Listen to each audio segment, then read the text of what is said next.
Welcome back to the Pet Biz Project. Today, I'm excited to have Diana Scott, the founder of Frontier Pets, with us. Diana has a wealth of experience in the pet industry and has built a brand committed to ethical and sustainable pet food. She shares how her commitment to ethical sourcing and ending factory farming led her to create Frontier Pets, which provides freeze-dried pet foods made from free-range and organic ingredients that support Australian farmers practicing sustainable agriculture. In our conversation, Diana tells the story behind Frontier Pets, how she developed a product that combines nutrition, convenience, and ethical sourcing, and also her journey of growing the brand from a personal passion to a global movement. We also discuss the challenges of staying true to your values in a competitive market, the importance of educating pet parents on nutrition, and how Frontier Pets is expanding globally while staying committed to its mission. Diana's insights are both inspiring and practical for anyone in the pet industry or those looking to make a positive impact with their brand. So let's dive in. Hi Diana, thank you so much for joining us today on the Pet Biz Project. It's great to have you here, and I just know our listeners are going to absolutely love this episode and hearing from you. So welcome. Thank you. It's great to be here. It's lovely to be here. Thanks. And I want to start off, I suppose, for those that aren't familiar with Frontier Pets, I would love for you to take us right back to the beginning around what inspired you to create this brand, and what was the journey that actually got you to that point of actually launching Frontier Pets. Can you tell us about that? Yes, it's actually quite deeply personal for me. I consider myself to be a conscious consumer.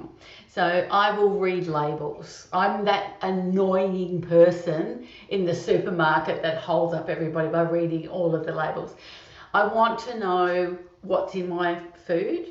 I really want to know about provenance, so where it's come from. It doesn't mean it has to be all Australian, but I really like to know where it comes from, and Australian if it can be. But importantly for me, I am an absolute advocate for free range farming. I cannot stand the thought of our farm animals being in this intensively farmed system. And so I choose free range produce where I can, organic, but definitely free range. And I'll do it to the point of, if I'm going to buy eggs, for example, and there are no free range eggs available, there's only cage eggs available, I just won't eat the egg. Yeah. So I've got that line in the sand there. And one day, it was about 11 years ago now, because I'm coming up for my 10th year anniversary. Yeah. I know. It's kind of bleak. Yeah. So 2014, because I met with my animal nutritionist recently. She said, it's been 10 years. Anyway, so I'm looking at the food that I'm feeding my dogs, and for the first time, I can't remember what the catalyst was, but my dogs were sitting there waiting to be fed, and I had to dry kibble, and I started to pour the kibble into the bowl.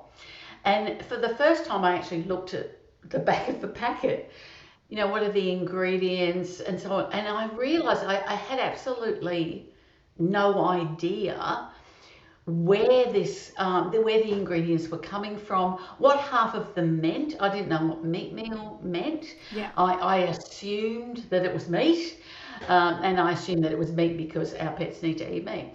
But I didn't really understand it. And if it was that obscure in my choices that I make for myself, I wouldn't purchase the product. And so it occurred to me that I was making all of these conscious choices for myself, but I wasn't translating that to my pets. Yeah. And then I had this kind of moment of clarity that said, well, hang on a minute, our pets have got to be the second largest consumers of protein on the planet beside us. So here I'm making all these conscious choices for myself, and these consumers of protein that can't make their own decisions are quite probably eating intensively farmed animals. And so it was a light, it was literally that light bulb moment that people talk about.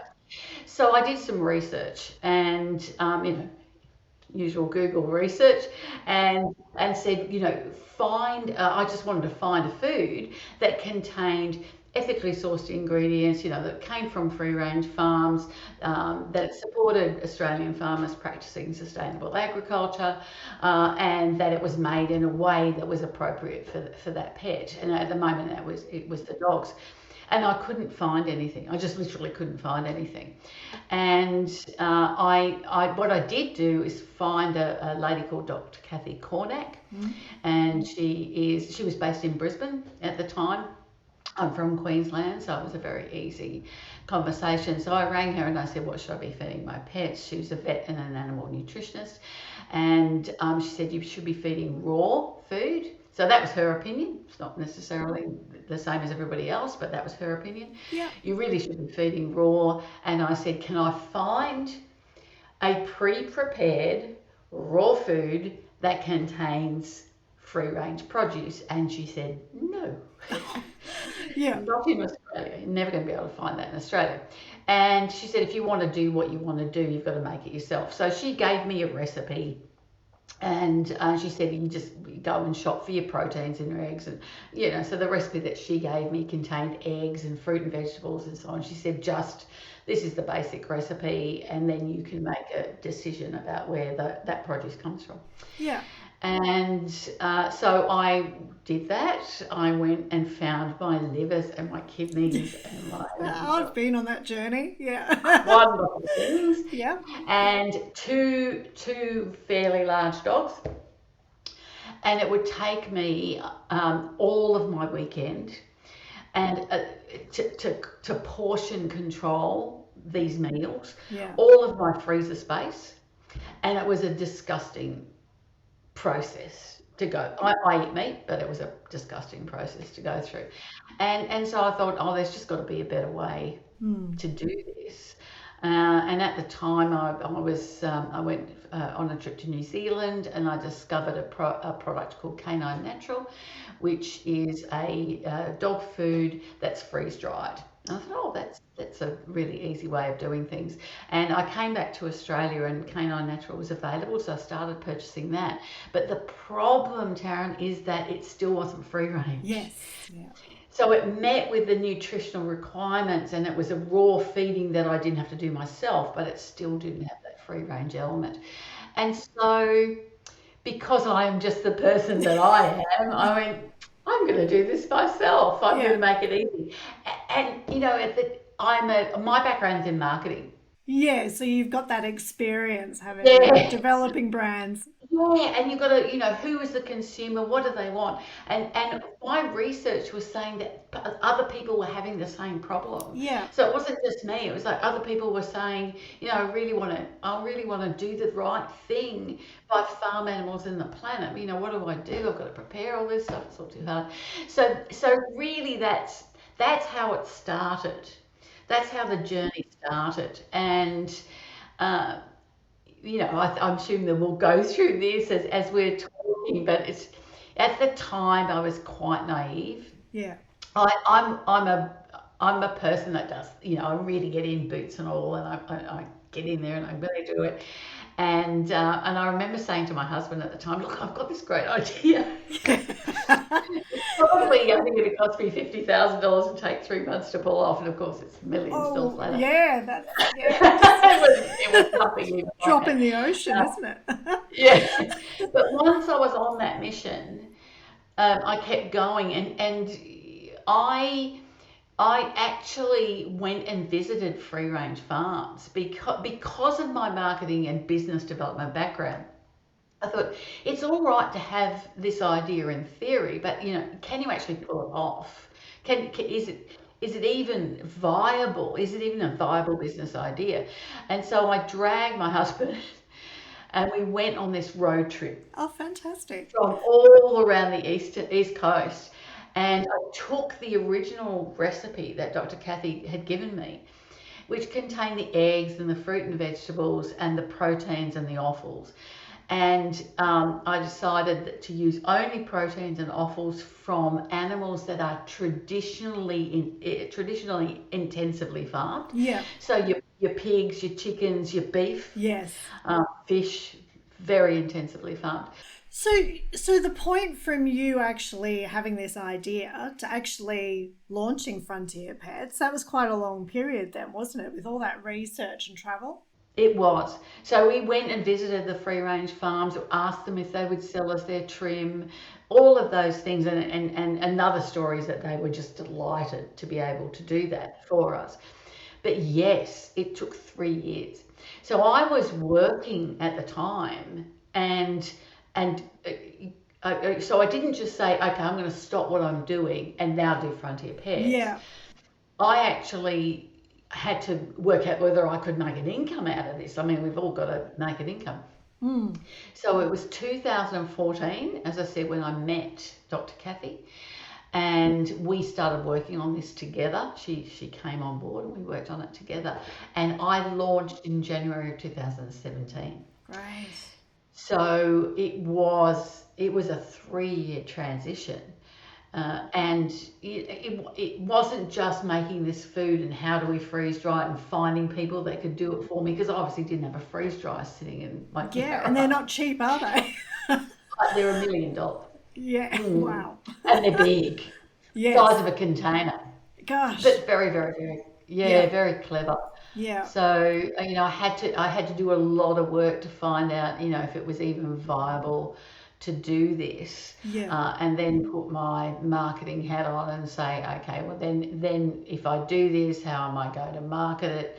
I didn't want to get into a retail system. I wanted a direct to consumer Yeah. model.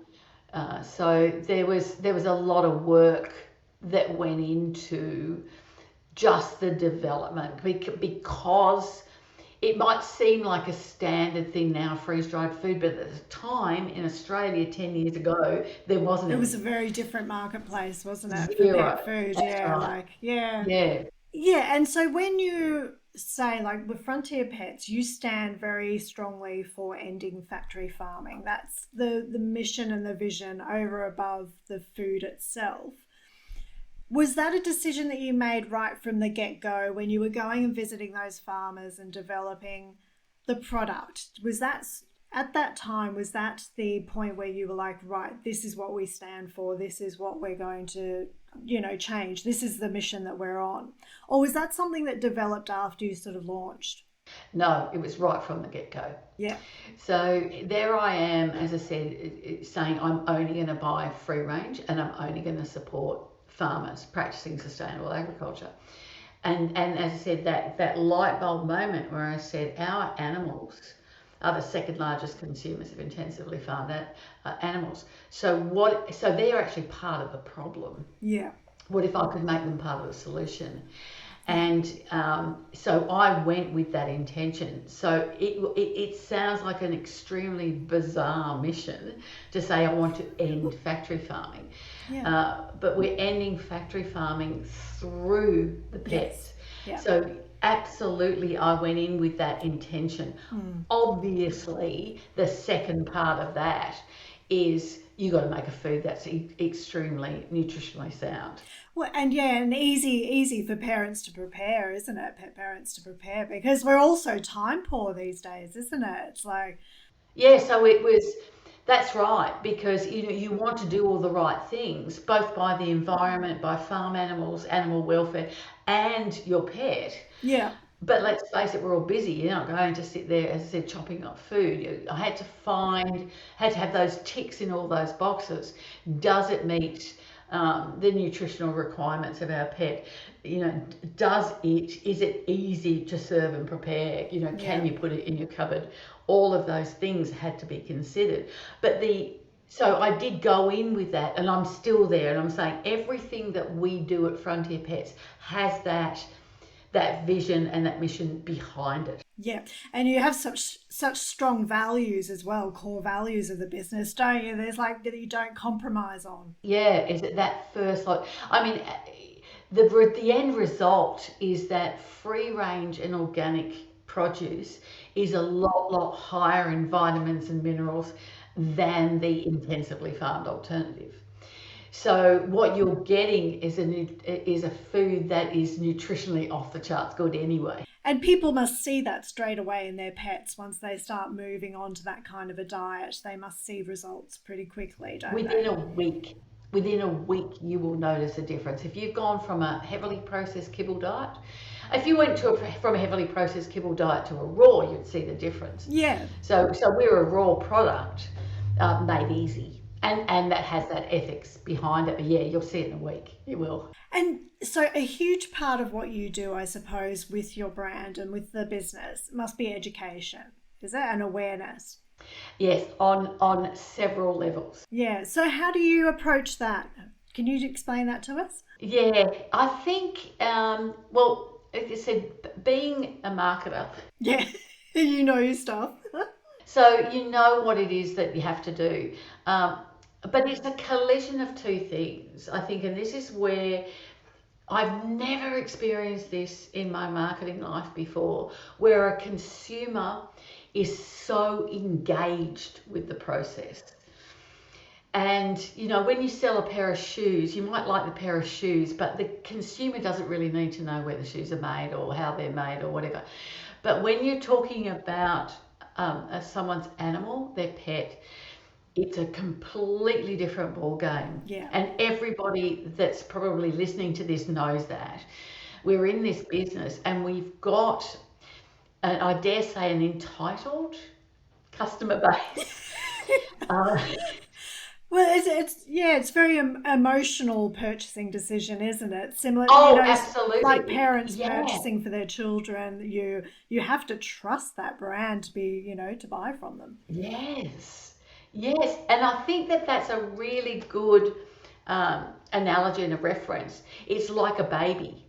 When people have babies, they're very, very engaged in what they feed their They children, do a lot of and this is research and yeah, make sure they know the facts. absolutely, Yeah. absolutely. So yes, there was education, but it was education from Frontier Pets' point of view, but also the consumer was becoming more educated. So when we started, I have to say we were almost at the right product at the right time because consumers were already questioning the food that they were feeding their pets. They are getting closer to their pets, and obviously, COVID made a difference there as well. Yeah, we became a lot more closer and attached, didn't we? Being at home together all the time. Yeah. And I suppose when you were developing Frontier Pets, was that around the time where, there was a big wave of lots of documentaries out there educating us about factory farming in terms of what we were consuming as people? So you would have seen a lot of pet parents, I suppose, starting to become more educated about what they were eating themselves, and then that would translate through to Frontier Pets and what they're feeding their. Yes and no.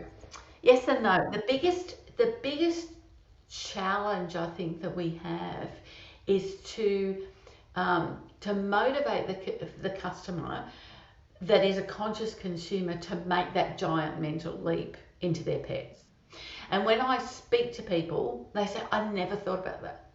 It never occurred to me that my pets are eating intensively farmed animals.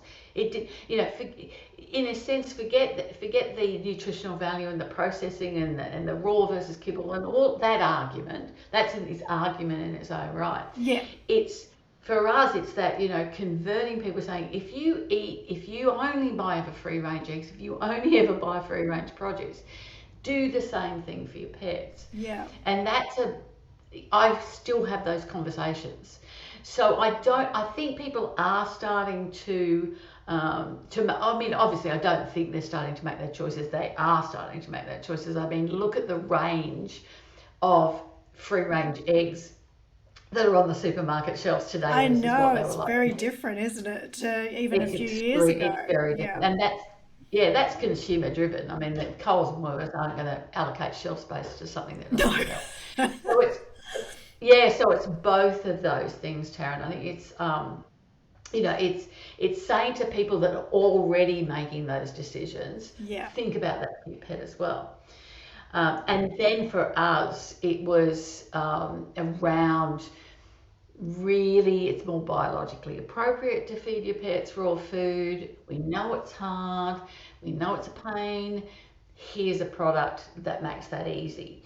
And nutritionally, off the charts good. Yeah. So there's two kinds of motivators for us. There's the pet parent that wants the health for their pet, and there's also the pet parents that are saying, oh hey, this is it's very important for us to feed a food that supports Australian agriculture and sustain environmental sustainability and those things. So yeah, there was a lot of education around that. And how do you do that? I get in front of a camera and tell people. Which I absolutely love. I love watching your videos. I just think Oh, thanks. you're so engaging on camera, and they're just, you feel the emotion when you're watching them, like watching your mission and vision video, and that you can just get hooked into that emotion of being part of a movement, which is fantastic. Yeah, yeah, pet food with purpose, I Yeah. suppose. Yeah. Yeah, but yeah, I do feel strongly about it, and I think that from again from a consumer point of view, they're looking for that authenticity, and a lot of the big companies, just by virtue of the fact that they're large, you never see any of that. You never see the working minds of the people behind the company, Yeah. whereas we're small enough and agile enough to be able to do that. That's fantastic. And I suppose a big part of your customer base must be also like vegans and vegetarians, because, I hear it all the time, like when people are trying to do that high quality food for their pets, and they may be looking to raw feed, but, and it's not just vegans and vegetarians, most of us don't like handling all that meat and preparing it ourselves and things. So that convenience is something that a lot of consumers are looking for these days. But what I love about your marketing is it's such good marketing, but it doesn't feel like, it's that greenwashing that you see from a lot of brands out there. Absolutely. Yeah, you can tell the Yeah. authenticity and the transparency through it. Yes, and this is something that again, the marketing, putting my marketing hat on. I when I was also I worked in advertising agencies, and there were some, there's sayings that are bantered around, but one of the ones that's stuck in my head forever and ever and ever is that the consumer isn't stupid, she's your Yes. wife. Yeah. And I say that to people all the time. Don't assume that consumers stupid. They're you. You're a consumer. You're not stupid.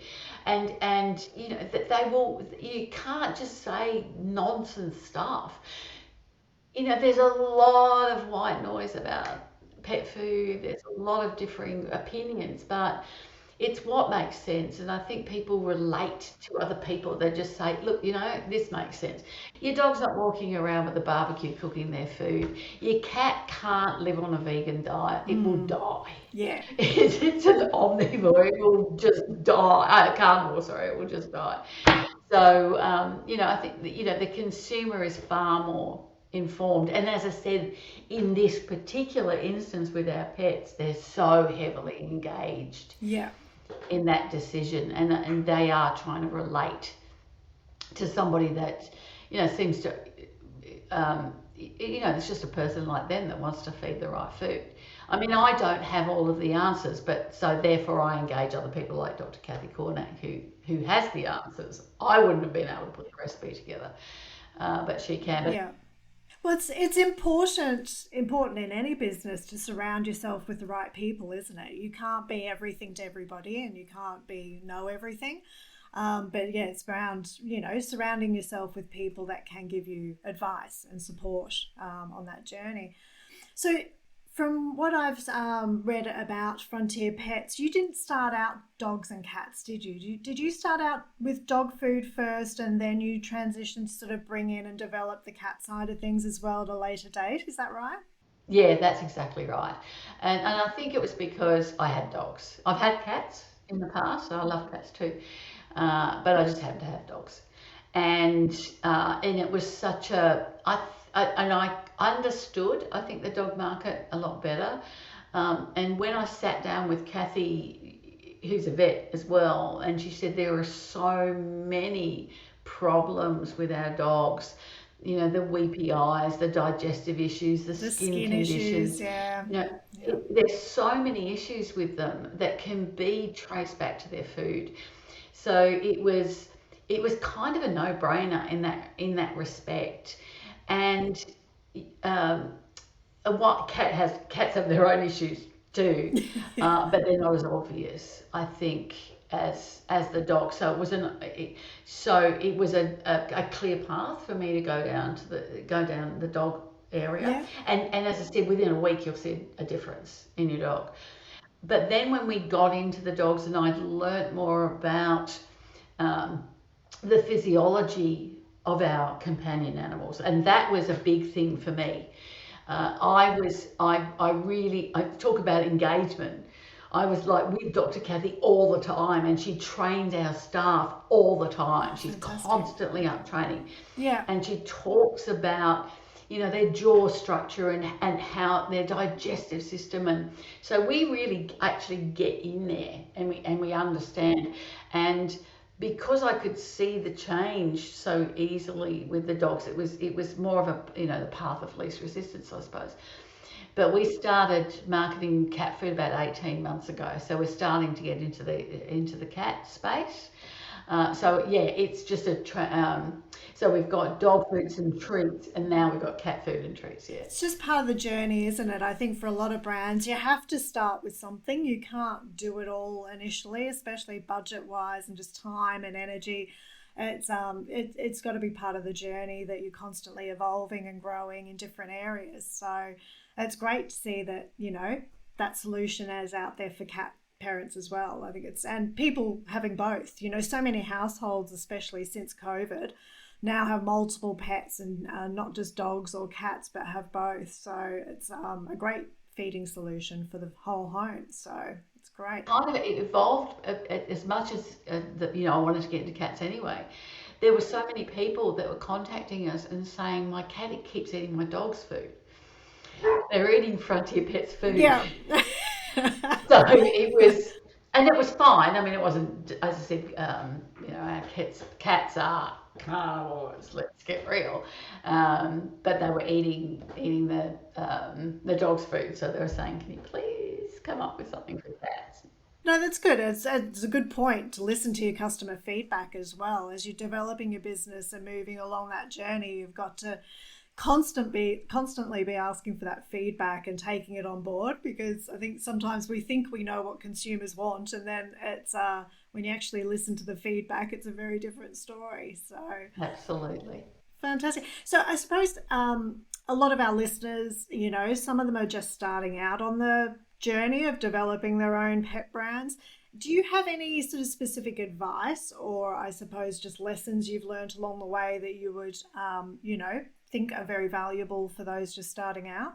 Yes, I think firstly, well done. It's a Tough. challenging industry, as I said. Yeah, not because it's our pets, but because the consumer is so, as I said, so heavily engaged. Yeah. You can't be separate from your consumer, and I think that if I had a lesson or advice, it would be to understand the consumer. And when we started, I have a direct to consumer brand, so I don't go through retail stores. And I did that specifically because I wanted to understand who my consumer was. Yeah. And I can say over the last 10 years, the consumer's even changed. They're more educated and more educated, and as more products come on the market, they're looking at all of those things. So, yes, you have to understand who it is that you're speaking to. Yeah. For me, it was about sticking to my guns as well, because there are so many messages out there for the pet parent. That as I said, they're very engaged. They feel very entitled. I've had so many, I mean, thousands of customers trying to tell me what to do. And, Oh, you and know. whilst God bless you, Yeah. I have engaged people that understand animal nutrition, Yeah. but because there's so much information out there for the pet parent, they're saying, yeah, but I've read that this and that, and so So understand who they are and what they want. Understand though what your product is, and if you feel attached to what you're doing, then stick to that. Don't change all over the place, because the consumer will. And we know that there are, if you get 100 people, two of them will be outspoken, and they don't Yeah. necessarily represent the other 98. Yeah, exactly. Not them telling you what to do all the time. And if you weren't like stuck to what your gun, stick to your guns, then you could be quite easily swayed by all this information. There's, stick to what you believe in, and it will also get you up in the morning. We all know running a business, whether it's in food manufacturing or anything else, it's hard yakka. Forget your weekends, forget your public holidays. It's just never going to happen. Unites, yeah. So Yeah. you've got to have something that makes you get up in the morning and keep doing that. And the only thing that you've got is something that you believe in, that you're passionate about. And so stick with that, because that will augur well for you moving forward. Because it's a very competitive industry. It's highly. Oh, hugely. It's like every day there's new brands starting up left, right, and center. It's just, yeah, it is a booming industry, but it's also a very competitive one, as you said. And there's so much, I think also with digital marketing these days, there's so much noise out there, whether it's your email inbox or your social media feed. There is so many conflicting views and brands popping up that it's just sometimes overwhelming for consumers as well. With being direct to consumer, like making that decision to not be in retail stores, how do you use that being direct to consumer, like in a technical or a strategic way? Do you actually like send out regular surveys, or do you just ask them on social media for feedback? How do you go about getting that feedback back from the customer? In my instance, and I think in a lot of in this industry, as I said, the consumer's very engaged. So you don't actually have to ask them; they're going to volunteer the information. Yeah, so it's one of those industries. As I said, it was such an eye opener for me. As I said, having been in marketing for so long, and I've worked for some of the major advertising agencies in the country, and I'm not a young I person, know, it's so I've worked amazing. across so many Yeah. brands, in retail and otherwise. And I've never met a consumer group that is so entitled to tell you what it is that you should be doing. So Yeah. I don't know that I've ever Yeah. had a problem getting feedback and engagement. Sometimes I'll ask. Yeah. Yeah, I do Yeah. actually ask. We do surveys all the time, but it is actually to involve people, to say, what is it you would like to see us do next? And then that gives them, a sense that they're part of our brand. And I'd really like to highlight that with us. And I've given a lot of talks about Frontier Pets as a brand, and Di Scott is kind of attached to that brand. And I said, it's not Di Scott and it's not Frontier Pets. It's a whole bunch of people that feel the same way.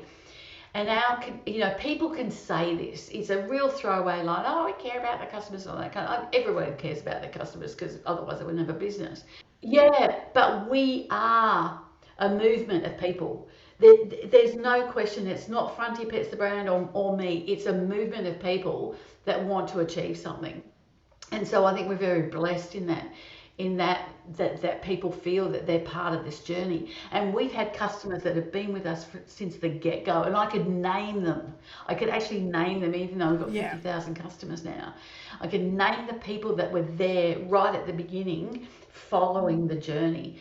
And they will, right at the beginning, I was the customer service person, and I was and a lot of these people still have my direct email, and they'll contact me and say, Di, but most of the time, you know what, that's really interesting information. And the way that you speak to people, you might whilst you're speaking to pet owners as a general level, cavoodle people might have a different language to a Doberman person.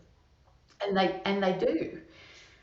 So you get that you say my cavoodle is X and or my Doberman or my working dog. They've got different triggers and different ways of talking to them. They've got usually the same nutritional needs, but But yeah, I suppose I don't know if the right term is like breeders. Like we are becoming very attached to specific breeds of dog because we're so attached to them as part of the family and their personality and the what they bring to our lives. So yeah, it's funny, isn't it, seeing how we're evolving towards that sort of more attached relationship with our animals, which I think is fantastic. So Di, one thing I wanted to ask you about is, obviously the cost of living is a challenge for business owners. Like all of us are experiencing greater operational costs and overheads, and hiring team members is becoming, harder and harder. But it's also creating challenges for consumers as well as they're watching their purse string and watching, how much they're spending. Is there anything that, like with you running Frontier Pets, is there anything that you've sort of developed or done to sort of help in that regard, whether it be with your business or with consumers? absolutely. And I'm glad that you've separated those two. So from a business point of view, you've obviously got your operations. And when you're little, you're very agile and you can see so clearly where the bottlenecks are and the expenses are and so on. As you grow, that becomes a little bit harder, but we're still a relatively small business. So as we've moved, so from our point of view, we were in a small place in northern New South Wales. We were falling over each other. We know we had not the most streamlined of operations. We've moved to Brisbane and that's streamlined our operations. So that's kind of fairly standard practice. You look at your operations and you try to streamline those as much as possible. I personally, Frontier Pets does not compromise on our product. So if you've got, if you're not as attached to where the produce comes from, you can get cheaper produce as you go forward. Yeah. We can't, because is it free range, yes or no? And is it free range for whole of life? Forget this grass fed nonsense. Is it free range for whole of life? So we have very, very, very little movement in terms of saving money from our produce point of view. So the only thing that we can do from a business is to save money operationally. Uh, and that just comes with time, I'm afraid. I can't, there's no magic turnkey solution for that. I think it just comes with time. A lot of businesses buy other businesses or merge with other businesses. It happens a lot in the pet food industry because then they can consolidate their administration. So I think that's the same with any business. I don't know that I could add anything from that point of view. But from a consumer point of view, and this will sound like the weirdest thing in the world, but Frontier Pets is not the cheapest product on the planet. And having said that, sorry, no, we'll get to the point in a second. Having said that, consumers are, or the majority of consumers are used to paying X amount of money to feed their pets. It might be 50 cents a bowl. We're not 50 cents a bowl, we're $3 a bowl. And so the consumer is saying, well, why would I pay $3 a bowl? So there's an education component on that, saying, do you feed yourself $3 a bowl? So get out of that cheap mentality and go to here. But the bottom line is that when people have, especially when they have large dogs, they're not going to spend $20 a day feeding their pet. They're just not going to do it. And so I've got two large dogs. And even me, twice a week, I don't feed Frontier Pets. I feed a raw diet. So I will be cooking myself spaghetti bolognese. I'll take the raw mince, I'll chop up some carrots, and I'll feed them that. So there are ways that people um, can save money, I suppose. Sort of like hybrid feeding or something in terms of, mix and matching a little bit. Yeah. absolutely astounds people when I say to them, don't feed friendly pets all the time. I'm not saying go and feed them some other brand. Yeah, don't go feeding them crap still, God but you forbid. know. But that's actually not true. There are some really good brands out there. But I say raw feeding's best. It doesn't take much for you to grab a handful of mince and chop up some fruit and vegetables and put it in a bowl. And so twice a week I do that. It also it adds variety for pets. Even though my dogs still absolutely love fronty pets and they genuinely do, they'll lick the bowl clean every time. They will still jump through hoops if I've got a bunch of mince in my hand. They'll go, bring it on. Yeah, So, oh, of course. I know what you mean. I've got a Labrador. I nearly get taken out oh, when there's absolutely, walking around. absolutely. Stand aside and let this. So there are ways that the consumer can manage that process. I mean, but at the end of the day, they're wanting something that's convenient and that is nutritionally complete. So still frozen pets is nutritionally complete. But by all means, occasionally that will help to stretch your dollar that little bit further in exactly the same way as you do for your own home budget. Just think about it. Think about what you're doing. No, that's good advice. I mean, we actually find, when we survey consumers, being a marketing agency, we survey consumers to find out what pet parents are looking for. And we actually find time and time again, even right up to this day, the number one priority is quality that they're looking for over and above the price of what something costs. So, and we're also seeing a lot that, people are cutting back in other areas of their life, but not so much with their pets. They're maintaining that quality purchasing, spending what it costs to get that quality.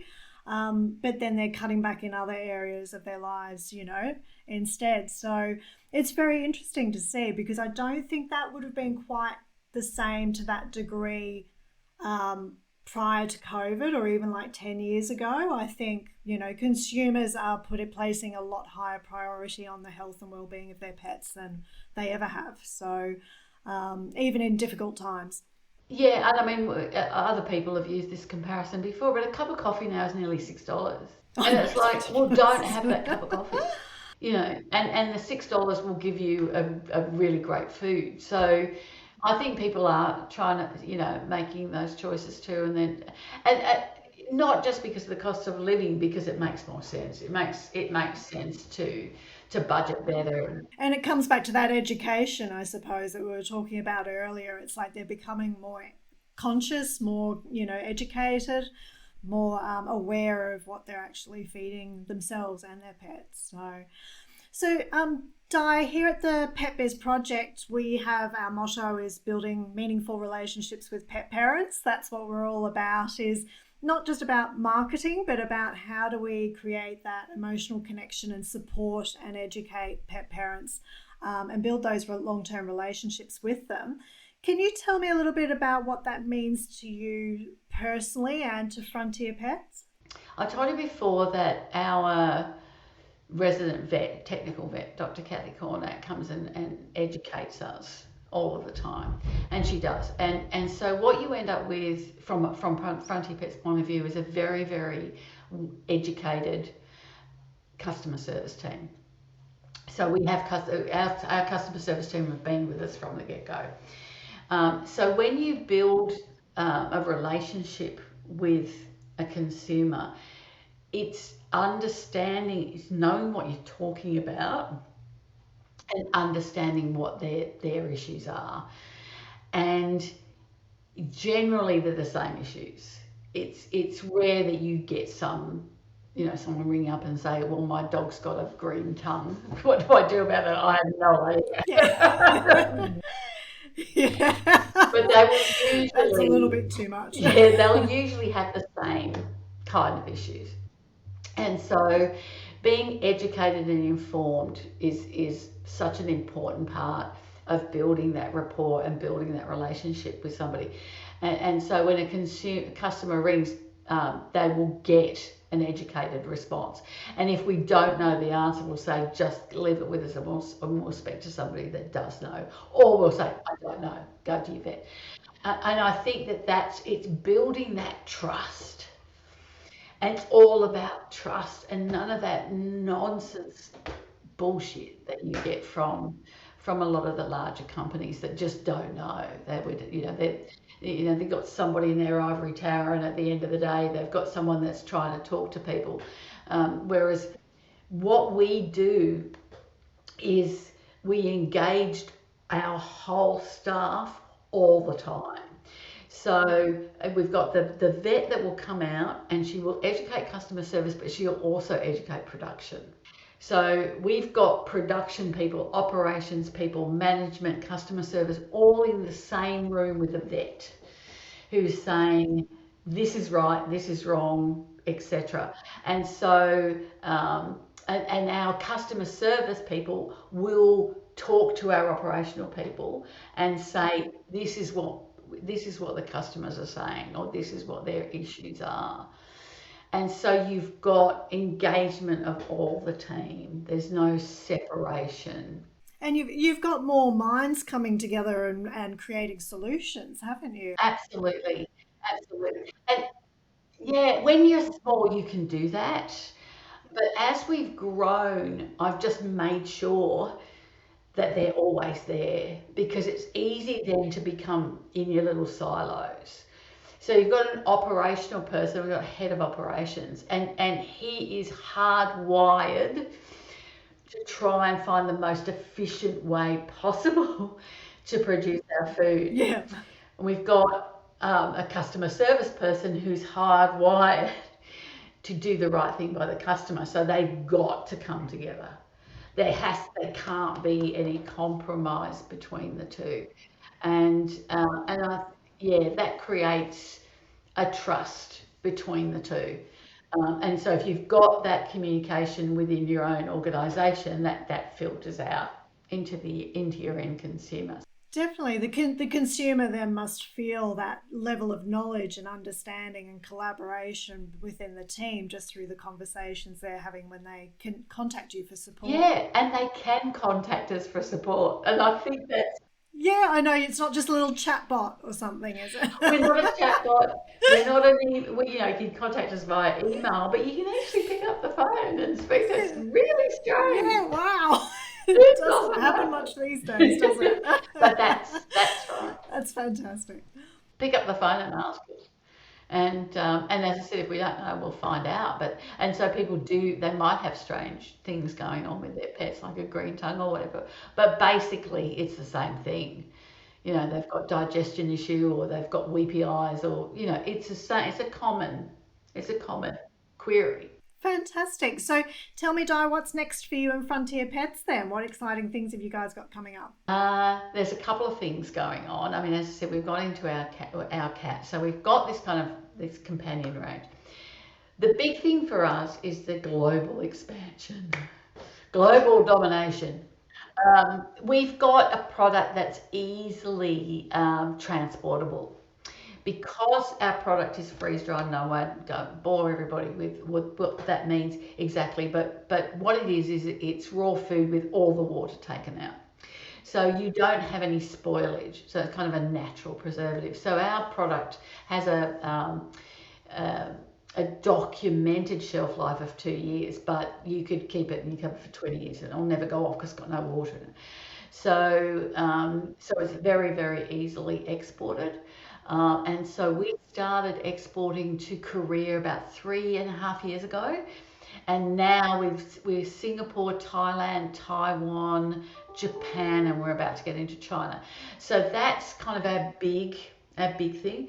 And that for us gets back to our supporting Australian farmers practicing sustainable agriculture, because the Australian farmers can now give us a product that they wouldn't normally necessarily sell overseas. But it's contained within what we do, which we do sell overseas. So we're giving back to them by creating a vehicle by which they can expand their operations. And we're also helping to meet our mission of ending factory farming, because now we've got a global audience. It comes with its challenges, as you can imagine. Yeah. But fortunately, we have a distribution company that we deal with that deals with the intricacies of each particular country. But well, I mean, there's still a long way to go with Australia. We've still got a massive Australian audience. We're increasing our treats all the time, finding new products that we can put into our range. So yeah, but it's really that taking our Australian learnings and expanding that overseas. And I'm delighted to say that we're actually the leading and the largest selling freeze dried product in Korea now. And we're this little company, and we were in a little regional area up until recently that has knocked the American brands off the shelf and said this is an Australian brand, that has this free range produce in there. And you're not just taking your product global, you're taking that movement and that Absolutely, education and everything that absolutely, goes with it global as well to more yeah. people, and really changing the world. Because you guys give a huge amount back as well to sustainable farming, don't you? Yeah, financially. And it's not that, because we're buying ethical produce, so we're up to nearly $10 million now that we have spent with ethical producers that wouldn't have made it otherwise. So it's not like we've said, okay, you're currently supplying produce there, bring it across here. We've created a whole new market for these farmers.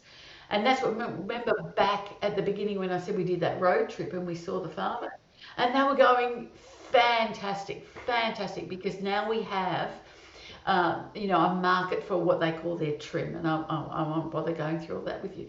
But, so we're creating a commerce, for them. And yeah, we've spent $10 million on ethical produce. It's fantastic. It's really It's fantastic. Yeah. huge.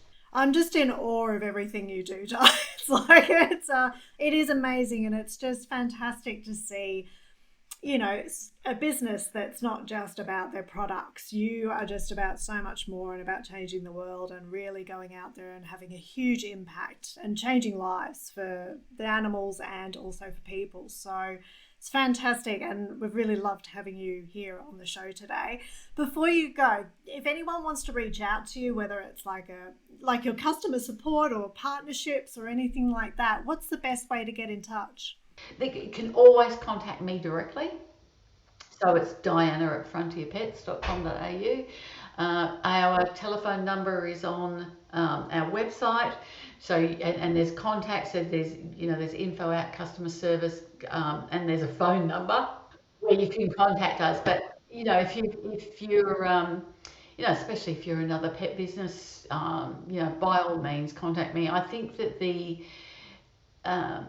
beauty of the smaller players in the pet food business is that we do talk to each other.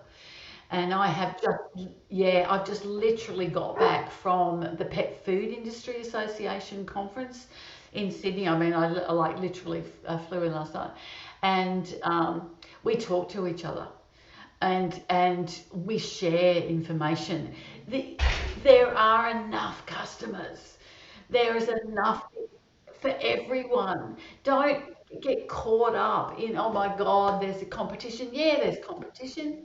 There will always be other brands out there, but everybody's unique and different. And as you say, there is more than enough animals and pet parents out there for us to all be very successful. So Exactly, exactly. Like there's 6.5 million dogs and 5 million cats. They're not all eating optimum. yeah. Tell me that they're not. Yeah. I mean, at Yeah. this conference, which was quite weird, I was sitting next to the CEO of Mars. And it was a fantastic I had no idea who he was. I was sitting next to him at the dinner. And he said, Having a tell me chat. what you do. And I said, I'm Diana Scott and I've got this great product. And he said, look Yeah. at you, look at what you've done, isn't this? And he said, I'm really inspired Yeah. by what you're doing. That's absolutely fantastic. And I said, your turn, what do you do? And he Yeah. said, well, I'm the CEO of Mars Pet Care. And I went, oh, and I went, well, that's a very grown up job. And but he was just as interested in what we were doing, and he said it's very inspirational. That's great. So even though I might not agree with the products that they have, we're all talking to each other, and we're all respectful of the fact that we're in this industry together. So by all means, reach out. Yeah, and everybody's got different Yeah, perspective on things, haven't they? And you just yeah. have to respect that and just focus on your mission and what you're here to do. Yeah, and people helped me. People helped me along the road, and I speak to people that make treats that are in direct competition with us. No, I think it's a fantastic attitude to have that sort of mindset of collaboration rather than competition. So, and it's what gets businesses the growth that they are looking for, when you go out there and you're willing to connect with others and collaborate, it really does help you have further reach with your business, especially in those early days when you have a tight budget. Partnership and collaboration can be the best way to grow. Absolutely. And you never know where something's going to lead. You just never know. Fantastic, Di. It has been such a pleasure chatting to you today. I could sit here all day and chat, to be honest.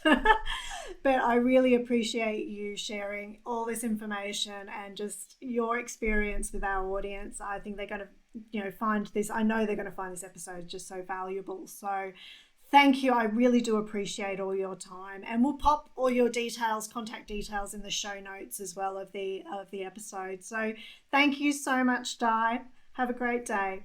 Thank you. Well, that brings us to the end of an incredible conversation with Diana Scott. Her dedication to ending factory farming and providing ethically sourced pet food has made Frontier Pets a leader in the pet industry. We explored how Diana built the brand, the importance of engaging with customers who care deeply about sustainability, and their journey from local production to global expansion. Frontier Pets continues to stand out for its commitment to ethical practices and transparency, making it a top choice for pet owners. If you're interested in learning more about Frontier Pets and their mission, visit frontierpets.com.au. You'll find not only their range of freeze-dried pet foods, but also a company with a real purpose behind it. Thank you for tuning into the Pet Biz Project, and don't forget to subscribe, and we'll see you in the next episode.